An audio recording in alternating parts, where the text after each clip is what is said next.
Assalamualaikum warahmatullahi wabarakatuh.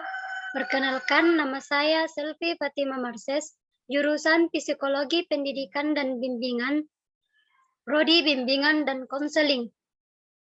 Di sini saya akan menjelaskan apa yang telah saya amati di dalam video yang telah Ibu kirimkan pada tugas manajemen dan supervisi BK ini. Nah, sebelumnya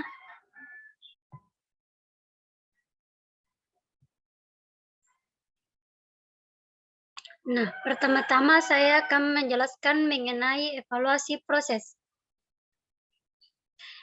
Evaluasi proses terdiri dari beberapa bagian. Yang pertama itu, kegiatan layanan. Kegiatan layanan dilaksanakan atau dilakukan di dalam kelas, bersama dengan konselor dengan para peserta atau konseli. Yang kedua, strategi layanan. Strategi layanan dasar bimbingan. Yang pertama itu bimbingan klasikal. Layanan dasar diperuntukkan bagi semua siswa. Hal ini berarti bahwa dalam peluncuran program yang telah dirancang menuntut konselor untuk melakukan kontak langsung dengan para siswa di kelas. Nah, secara terjadwal, konselor memberikan layanan bimbingan kepada para siswa. Kegiatan layanan dilaksanakan melalui pemberian layanan orientasi dan informasi tentang berbagai hal yang dipandang bermanfaat bagi siswa. Layanan orientasi pada umumnya dilaksanakan pada awal pelajaran. Para siswa diperuntukkan mengingat kembali dan langsung mempraktikkan pelajaran minggu lalu. Sementara layanan informasi merupakan proses bantuan yang diberikan kepada para siswa tentang berbagai aspek kehidupan yang dipandang penting bagi mereka, baik melalui komunikasi langsung. Layanan informasi untuk bimbingan klasikal dapat mempergunakan jam pengembangan diri. Agar semua siswa terlayani, kegiatan bimbingan klasikal perlu terjadwalkan secara pasti untuk semua kelas. Yang kedua, bimbingan kelompok. Konselor juga memberikan layanan bimbingan kepada siswa melalui kelompok-kelompok kecil, 5 sampai dengan 10 orang. Bimbingan ini ditujukan untuk merespon kebutuhan dan minat para siswa. Topik yang didiskusikan dalam bimbingan kelompok ini adalah masalah yang bersifat umum atau common problem dan tidak rahasia, seperti cara-cara belajar yang efektif, kiat-kiat menghadapi ujian, dan mengelola stres. Misalnya seperti yang di video, melakukan permainan mengontrol emosi. Layanan bimbingan kelompok ditujukan untuk mengembangkan keterampilan atau perilaku baru yang lebih efektif dan produktif.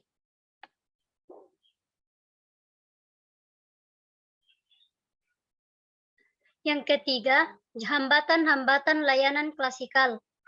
Pada saat pelayanan klasikal, biasa terjadi hambatan pada guru BK.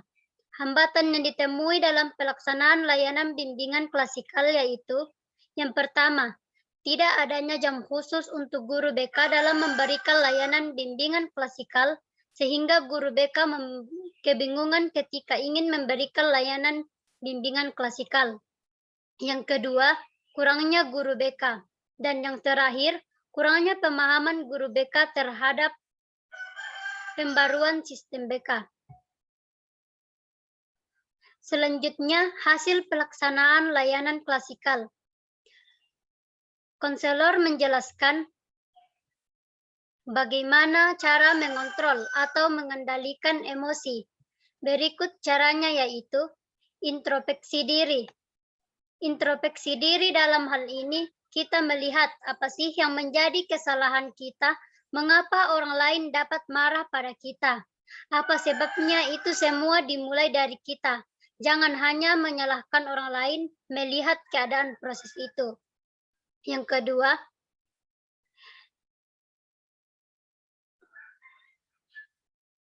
hiduplah jika kamu dalam emosi.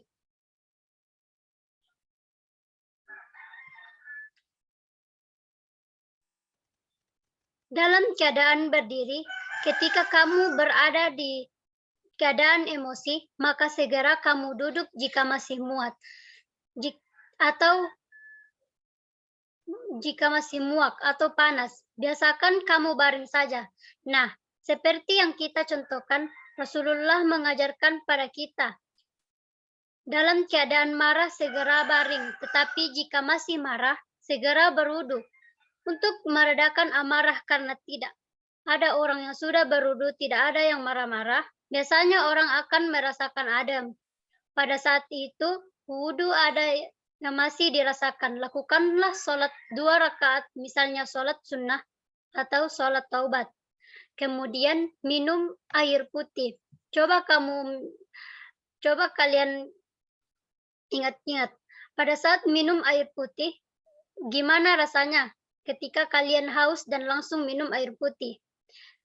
Kalian akan merasa segar kan? Nah, itu semua contoh-contoh dilakukan pada saat sedang mengalami emosi dalam keadaan marah. Yang ketiga, sadari emosi yang tidak terkendali. Emosi yang tidak terkendali biasanya kita dampaknya negatif. Kita harus sadari itu sehingga tidak membuat kita semakin marah. Yang keempat, lakukan kegiatan fisik yang bermanfaat. Contohnya, kita sering marah, tidak karuan daripada kita marah-marah, terus kita relasi, kita senang-senang fisik. Nah, itu semua akan meredakan emosi. Yang kelima, tuangkan kekesalan atau kekecewaan dalam bentuk tulisan. Contohnya, menggambar atau coretan-coretan. Boleh dalam bentuk puisi, misalnya, kita kangen sama dia. Kita curahkan kata-kata dalam puisi itu. Contoh menahan rindu, tetapi jangan sampai salah menggunakannya, seperti mencoret-coret dinding atau peralatan sekolah lainnya. Itu akan merugikan orang lain dan sekolah. Yang terakhir, kalau kita memang harus marah, marahlah secara wajar dan terkendali, tidak menyakiti perasaan orang lain. Konselor mengingatkan para siswa untuk selalu mengingat kalau kita memaafkan, kita memang harus melatih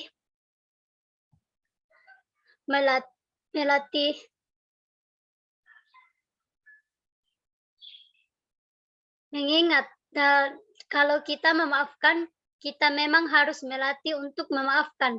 Tetapi kita harus ikhlas seperti yang diajarkan pada agama kita pada surah An-Nur ayat 22. Di situ dijelaskan bahwa intinya maafkanlah teman kita. Allah itu Maha Pengampun.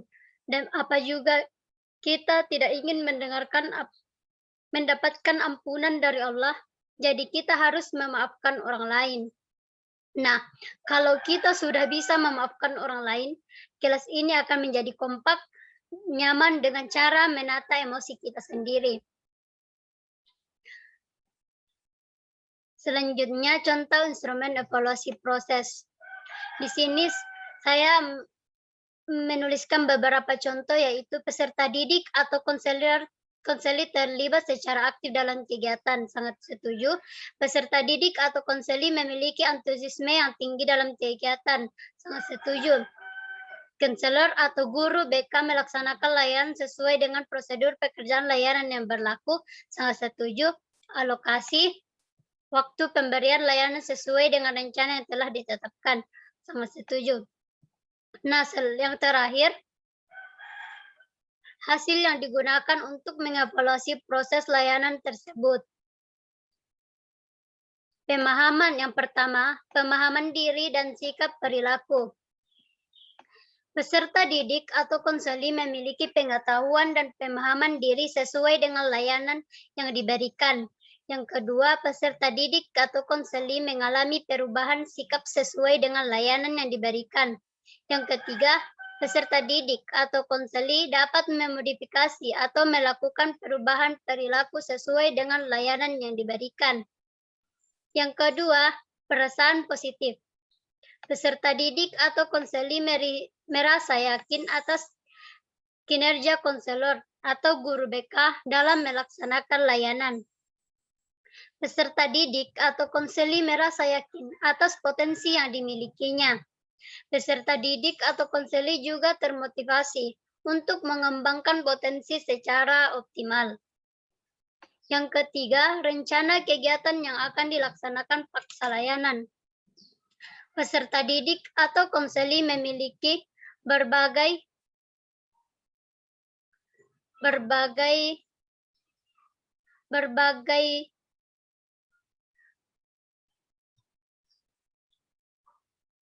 alternatif upaya pengembangan pengentasan masalah.